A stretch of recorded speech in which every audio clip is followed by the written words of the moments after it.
Да, се враќаме во студиото, како што најавивме, тука е господин Дарко Саздов, член на Советот на експерти на Агенцијата за супервизија на капитално финансирано пензиско осигурување МАПАС. Господине Саздов, добро дојдовте во студио 10. Добро ве најдов и добар ден за вашите гледачи и за вас. Јас веќе најавив дека ќе разговараме генерално за функционирањето за пензискиот систем, за тоа знаеме дека постојат и државниот и приватни фондови. Тука граѓаните имаат доста прашања кои се уште на некој начин нејасни. Па еве како за почеток, како за влез во разговорот во поглед на пензијата, дали го следиме својот пензиски статус, која е улогата на институциите во заштита на идните пензионери? Така. Агенцијата за супервизија на капитално финансирано пензиско осигурување, така познато МАПАС, спроведува голем број на активности со цел да ги запознае нашите граѓани и јавноста за капитално финансирано пензиско осигурување. Од тој аспект организира активности како што се денови за пензиска свесност, финансиска писменост, глобална недела на парите, каде што преку таквите активности изминативе години ги запознаваме граѓаните со потребата од пензиска заштеда, кои им се прават и обврските кои произлегуваат од членството во капитално финансирано пензиско осигурување, како да ги проверуваат своите пензиски заштеди, како се инвестираат тие пензиски заштеди.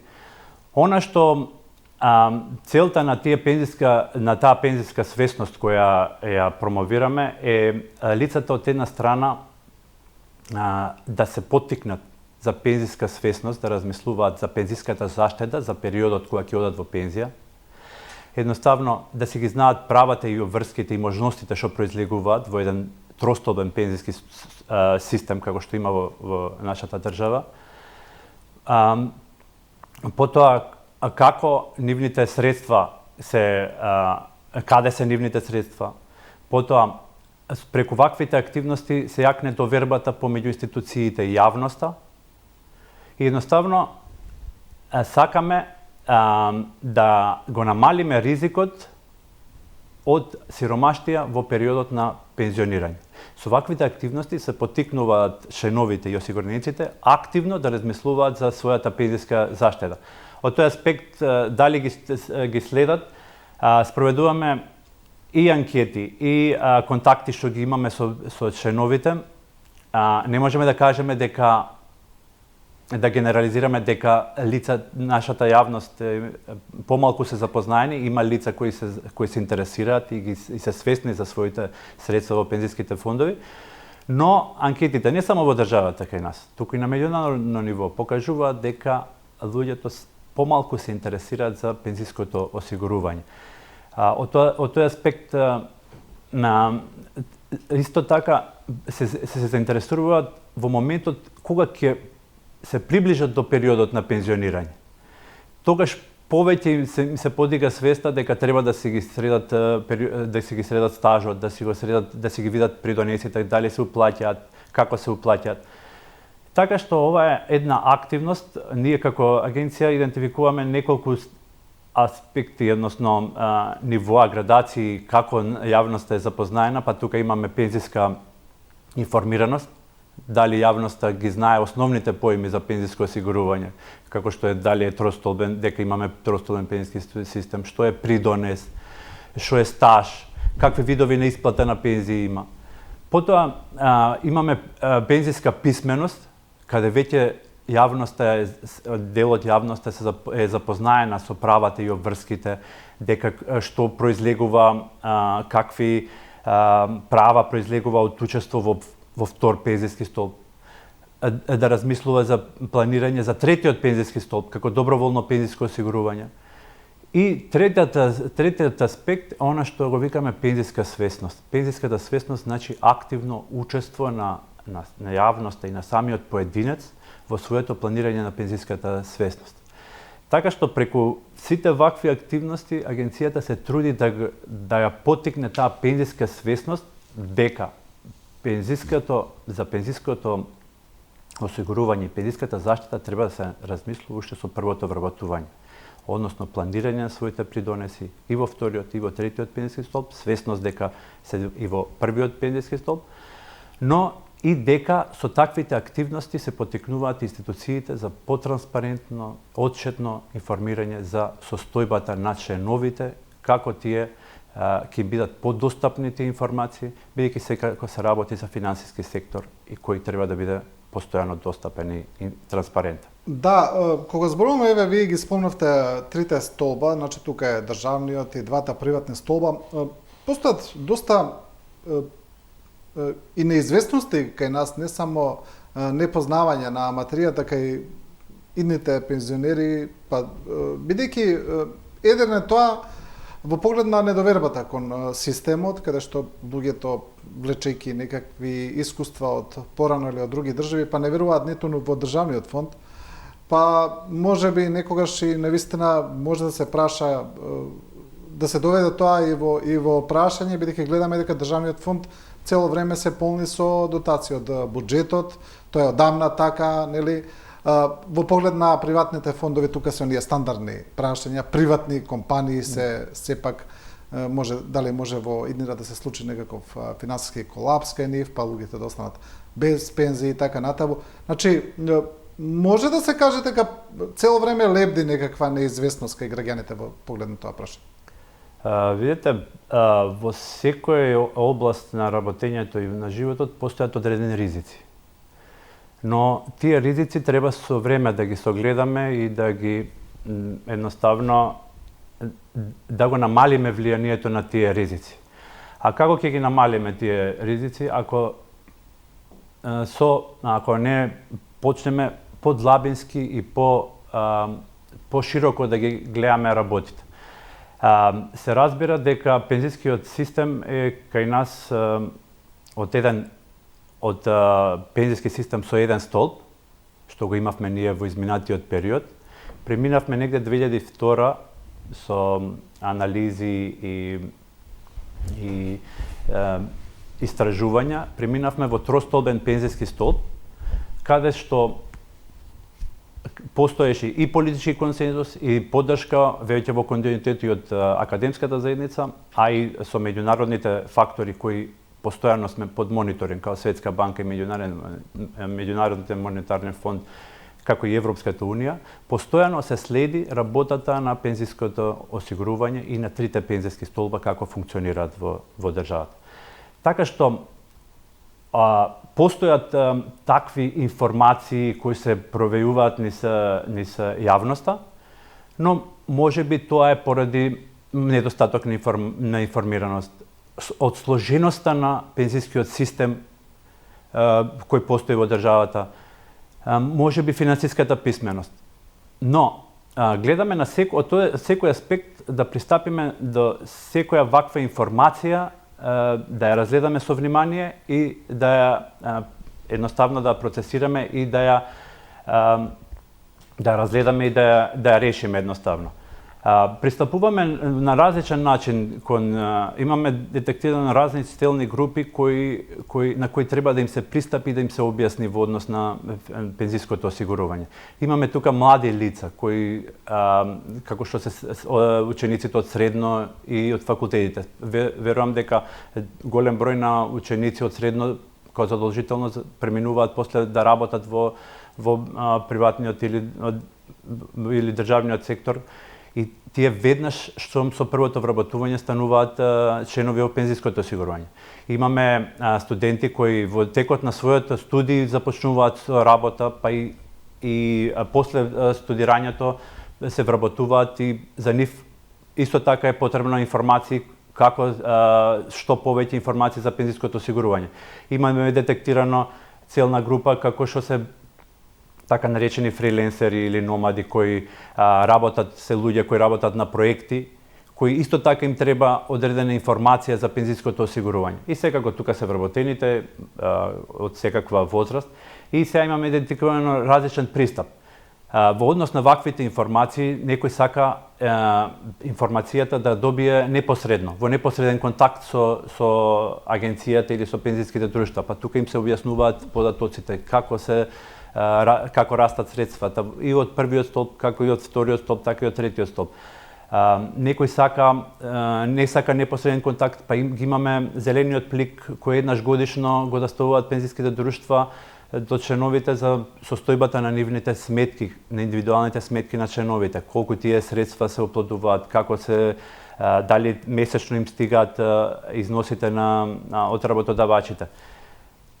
Така што одредени лица па воопшто не сакаат контакт, па имаме пристап на интернет страни, ги користиме социјалните мрежи за да им се приближи до јавноста информациите за пензиското осигурување. Така ги користиме Facebook, Instagram, како и YouTube, како социјални медиуми.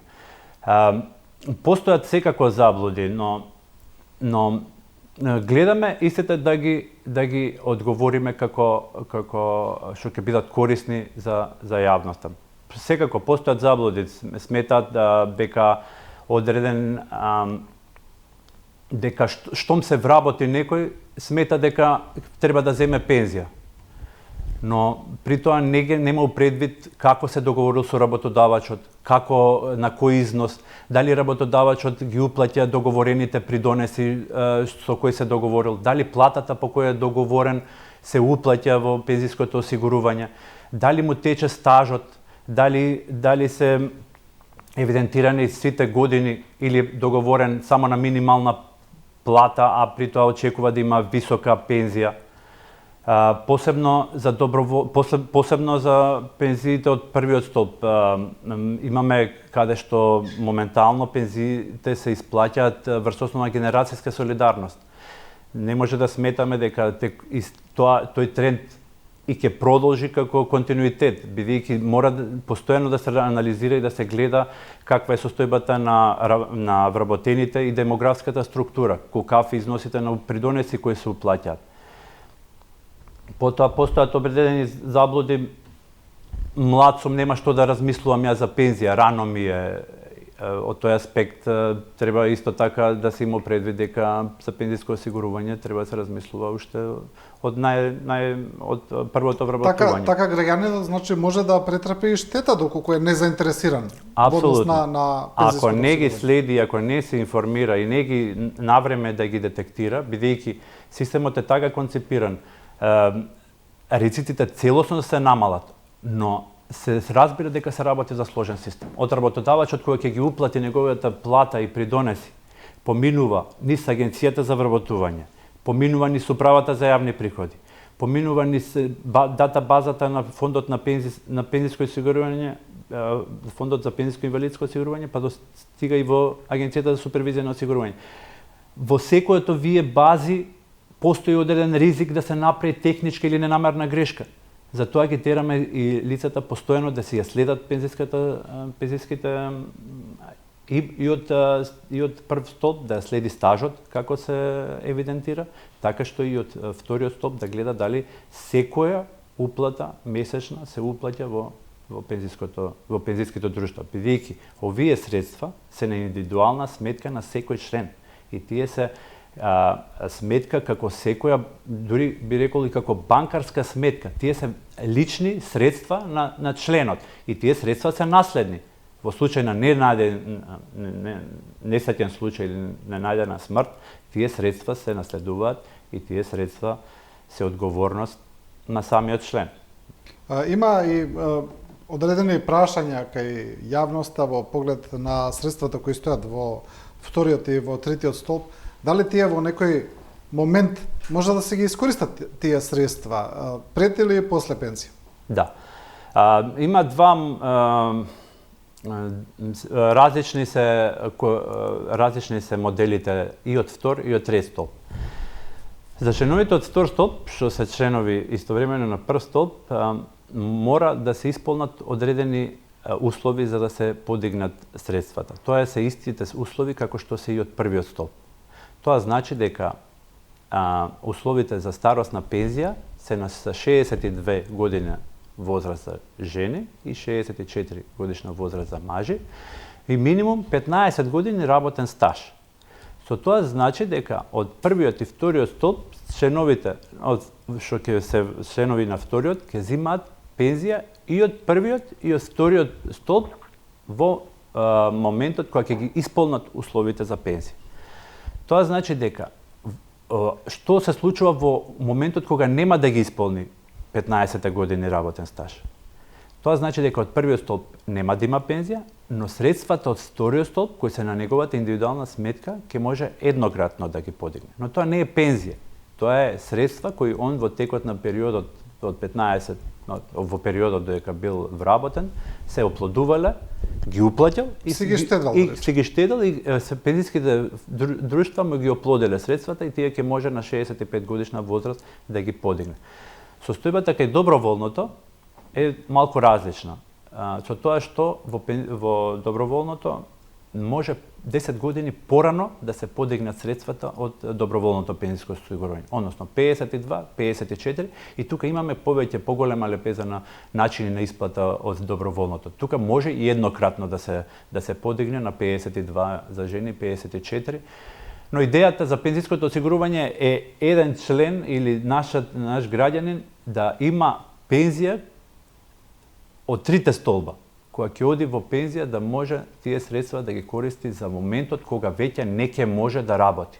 Идејата е на пензиското осигурување лицата што ќе ги искористат овие три столба во моментот кога ќе одат во пензија и кога нема да работат да ги користат за благодетите во трето доба, така наречено. Да, има уште едно прашање кое можеби е непознаница, можеби е заблуда, можеби е навистина прашање тоа дека бидејќи се уште немаме исплата од вториот столб на пензии, како што кажа тоа и од Министерството и како што објаснуваат експертите, пикот на тие исплати ќе дојде некаде 2030 година, кога ќе почнат да се исплаќаат и тогаш според проценките ќе падне товарот и во првиот столб, тогаш би требало и финансиски да се стабилизира и првиот столб, нели?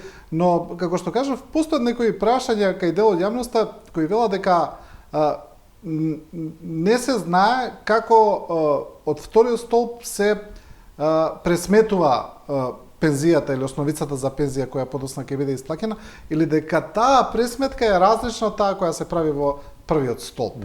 Точно ли е тоа? Да, сосема точно, бидејќи се работи за различни модели на пензиско осигурување. Кај првиот столб имаме состојба на генерацијска солидарност, така и се наведува првиот столб како Pay as you go, значи врз основа на дефинирани пензии. Што значи тоа? Од првиот столб вие однапред знаете колкава ќе ви биде пензијата врз основа на просекот на вашите плати во изминатиот период и годините на стаж. Заменските стапки во фондот на ПИОМ се така сетирани што да ги има предвид сите ваши плати до периодот на пензионирање. Врз основа на тој просек и одредени критериуми кои ги прави фондот на ПИОМ, вие ја добивате таа пензија од првиот столб. За разлика од првиот столб, вториот и третиот се капитално финансирано пензиско осигурување или тоа значи дека се врз основа на дефинирани придонеси. Значи, од вашиот придонес колку одвојувате, толку и колку поголем износ одвојувате, како во текот на работењето ви се зголемува платата, толку и вие партиципирате во вториот столб, односно и третиот столб, различно. Во вториот, се да збориме за вториот столб, колку повеќе партиципирате и колку порано се вработите, за да има одреден период на уплати на придонеси. И при тоа пензиските друштва и пензиските фондови да ги оплодат тие средства до 62, зависи врз основа на уплатата на придонес и врз основа на приносот што ќе го остварат пензиските друштва. Затоа е сосема различно во однос на првиот столб. Кај вториот столб не може да кажеме колкав износ ќе земете. Може да биде и многу поголем од оно што првиот столб, ако вие имате редовни уплати, сте се вработиле многу порано и имате редовни уплати и во текот на вработувањето вие сте се надградувале и вашата плата ви растела како се развивате и ги поминувате скалилата во напредок и Така во имате образование. поголеми уплати. Штом имате поголеми уплати, толку и тие средства на вашата индивидуална сметка. И тие се индивидуални. Огромната разлика е што вие во вториот столб имате индивидуална сметка. И тие пари се ваши средства, кои во случај на несреќа, за нас секој може да не се случи, тие пари се наследни за наследниците ваши. За разлика од првиот столб, тоа не е така, не е случај, тоа е врз основа на генерацијска солидарност и така ќе продолжи. Првиот столб ќе се продолжи. Убаво е што во нашата држава имаме комбинација на пензиски систем. Може би сложен за јавноста, но преку ваквите контакти секој може да се запознае со начинот на функционирање на пензискиот систем во нашата држава. Да. Треба да спомнеме дека вчера беше 15 септември, тоа е ден на пензиска писменост. Да. Од кога треба да почне, по повод тоа да прашаме пензиската писменост за граѓаните? Вака, ние овој 15 септември кој го преземавме, кој на меѓународно ниво се одбележува како ден за пензиска свесност, е активност која секоја година со различни концепти го организираме. Во главном фокусот, како што ви кажав, целните групи ни се младото население, но и возрастните. Така што оваа година фокусот покрај тоа што е 15 септември, активности опфаќаме и ја опфативме и предходната недела, и еве и оваа, кога посетивме средни училишта во државата, каде што им ги посочивме правата и обврските што ќе произлезат во моментот кога ќе бидат вработени. Финансиска писменост за јавноста треба да започне уште од, како да кажам, од основно образование, ама финансиска писменост. Значи, запознавање со основните поими, што е пари, што е денар, што е штедење. Кај пензиското образование веќе треба да ги опфатиме младите кои опфаќаат средно и факултет, за да со време бидат запознаени кој се грижи за нивната пензиско осигурување и како они можат да придонесат за планирање на своето пензиско осигурување за да имаат повеќе средства во иднината. Така што овие активности покрај 15 септември агенцијата спроведува неколку дополнителни, углавном гледаме секој квартал да имаме да бидеме достапни во јавноста. Така што имаме глобална недела на парите кој се одвива во месец март, потоа ова друштвата со пензиските друштва спроведуваме активност за исто така за пензиско образование. Ние го спроведуваме овој ден за пензиска свесност кој опфаќа 2 недели околу 15 септември и имаме финансиска писменост каде што го спроведуваме заедно со останатите финансиски супервизори, Народната банка, Комисијата за хартија од вредност и Агенцијата за супервизија на осигурување и Министерството за финансии, каде што ги спроведуваме повеќе активности, секој во својата област, за да ги запознаеме јавноста и за финансиските производи, посебно ние за пензиското осигурување. Да, и во ред, еве за крај да ве прашам, што мислите вие, каква е визијата за македонскиот пензиски систем? Како тој би требало да изгледа во иднина? Во однос на пензискиот систем, она што веќе треба да се едноставно визијата за пензискиот систем е дека има неколку аспекти. Она што и претходно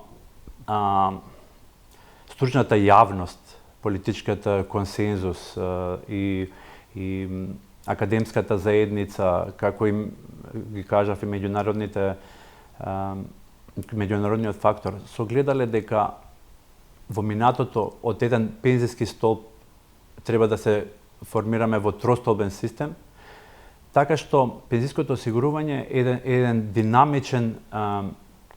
динамична структура која треба постојано да се надоградува и да се подобрува. Во однос на визијата, она што би го очекувал, јас лично, а веројатно и во име на агенцијата, е да има долгорочна финансиска стабилност како на првиот столб, односно да нема дотации од буџетот, односно да едноставно да си функционира врз основа на приходите и обврските како систем. Она што би ме радувало да биде самоодржлив. Да биде самоодржлив. Потоа, во вториот и третиот столб, дополнителен развој на пензиското осигурување, посебно за капитално финансирано пензиско осигурување. Бидејќи не може да кажеме дека веќе формиравме троստолбен и не треба ништо да направиме. Има многу идеи кои можеме да ги имплементираме. Моментално работиме во вториот и третиот столб со систем на мултифондови. Што тоа значи? Дека за секој член, врз основа на неговата возраст, различно портфолио, бидејќи различна возраст, различно прифаќа ризик за инвестирање на неговите средства. Така што идејата е да имаме да формираме мултифондови во однос на вториот и третиот столб. Тоа значи дека помладите ќе имаат поризично портфолио, некој негде до 45 годишна возраст, за лицата од 45 до 55 некој балансирано портфолио, каде што ќе има и фиксен и варијабилен приход во финансиски инструменти, и над 55 би било портфолио за лица кои би со помалку ризичен капитал. Значи, постои исто така можности за развој на вториот и на третиот пензиски столб од овој аспект, кој веќе работиме со Министерството за социјална политика, демографија и млади. Потоа би очекувал пензиски систем кој ќе продолжи се грижи за социјалната правда. Едноставно ќе ги има предвид луѓето кои нема да ги исполнат условите за пензија, дека би имал некој флексибилно пензионирање за лица кои се пред периодот на пензионирање, или па да се овозможи лица кои се работоспособни да можат и понатаму да работат после исполнување на условите. Така што би се балансирало одредена социјална карактеристика. Она што би очекувал и понатаму, пензискиот систем да биде што подигитализиран и потранспарентен. Уште повеќе. Иако сметам дека сме на високо ниво на дигитализација, сметам дека може целосно да се дигитализираат базите на податоци. Односно да имаме иста база, Агенцијата за вработување, Управата за јавни приходи, Фондот за здравство, Фондот на ПИО и нашата агенција, каде што тие податоци би ги разменували, би ги вкрстували во реално време. Така што тоа би поттикнало и поголема транспарентност лицата што повеќе да се информираат и да се едноставно да се јакне довербата помеѓу јавноста и институциите кои работат во системот. И секако, пензиски систем сметам да продолжи со финансиска едукација, финансиска писменост, посебно за пензиското осигурување и пензиското од аспект на пензиско информирање, пензиско образование и пензиска свесност кај јавноста и кај граѓаните. Се со цел за подигање свеста на јавноста. Да. Добро, Дарко Саздов од МАПАС, ви благодарам за ова гостување. Мислам дека разјаснивме доста работи за гледачите, малку појасно им стана и подобро го осведуваат начинот на функционирање на пензискиот систем. Ви благодарам. Ви благодарам многу за можност. Со ова го завршуваме и овој дел почитувани. Одиме повторно се една куса пауза, па продолжуваме со Драгана Велковска од Зелен хуман град на тема екологија.